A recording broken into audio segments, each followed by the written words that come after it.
कमाल का ताना दिया मंदिर में भगवान ने कि हमेशा मांगने ही आते हो, कभी मिलने भी आ जाया करो। नमस्ते दोस्तों, मैं हूं आरजे कार्तिक। एक बड़ी छोटी सी कहानी एक सेठ जी की।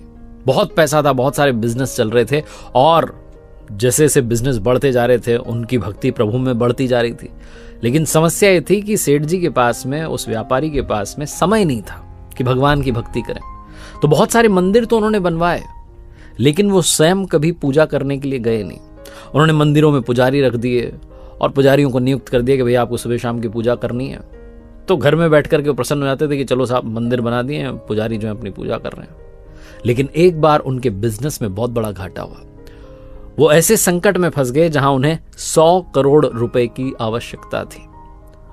और जब उन्हें लगा कि अब हर तरफ से घिर चुका हूं, पैसा कहीं से अरेंज नहीं हो पा रहा है, तो याद आया कि मैंने इतने सारे मंदिर बनाए हैं, भगवान को प्रसन्न किया है, चलो चल करके उन्हीं से मांग लेते हैं। तो सुबह सुबह इस बात का व्यापारी ने ध्यान रखा कि सुबह सुबह बोनी वाला जो समय है उसमें जाना है। सबसे पहले भगवान से मैं ही बात करूं, कोई और आकर के कुछ मांग ले, भगवान का मन खराब हो जाए।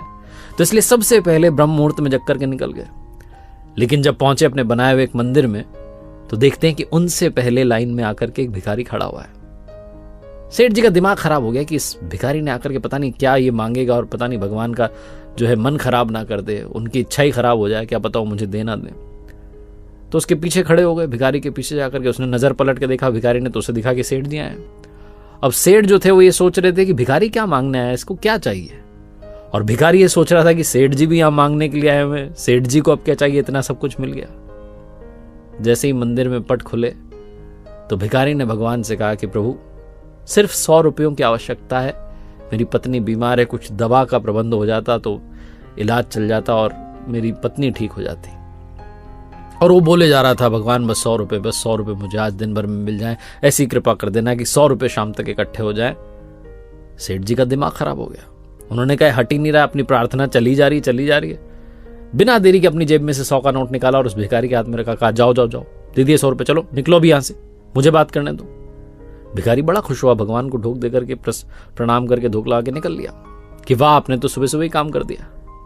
अब बारी थी सेठ जी की। सेठ जी हाथ जोड़ के खड़े होकर कहने लगे, प्रभु उस भिखारी को तो मैंने भगा दिया 100 रुपये देकर के, अब मेरी बात सुन लो, मुझे 100 रुपये नहीं 100 करोड़ रुपए चाहिए।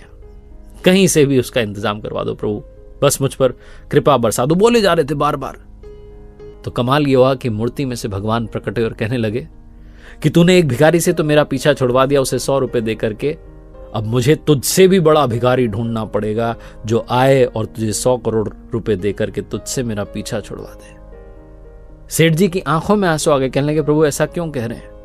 भगवान ने कहा बस यही तो सच है, तुमने इतने मंदिर बनवाए, इतना सब कुछ करवाया, लेकिन कभी मिलने नहीं आए। आज भी आए हो तो तब आए हो जब तुम्हें कुछ मांगना है।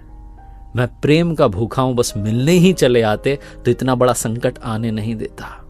बहुत छोटी सी कहानी जिसका सार ये समझाता है कि जहां बहुत ज्यादा मांगा जाता है वहां प्यार खत्म हो जाता है, प्रेम समाप्त हो जाता है।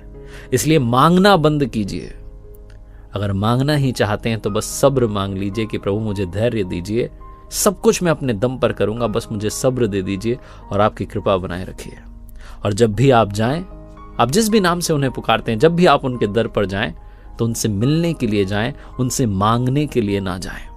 एक बार फिर से वही बात जो अक्सर आपसे कहता हूं, ऊपर वाले के आशीर्वाद के साथ, अपनी मेहनत के साथ, अपनों के प्यार के साथ कर दिखाओ कुछ ऐसा कि दुनिया करना चाहे आपके जैसा। देखते रहिए हर सोमवार सुबह 9:30 बजे मेरे साथ एक नई कहानी और हर शुक्रवार सुबह 9:30 बजे लर्निंग सीरीज का एक नया वीडियो।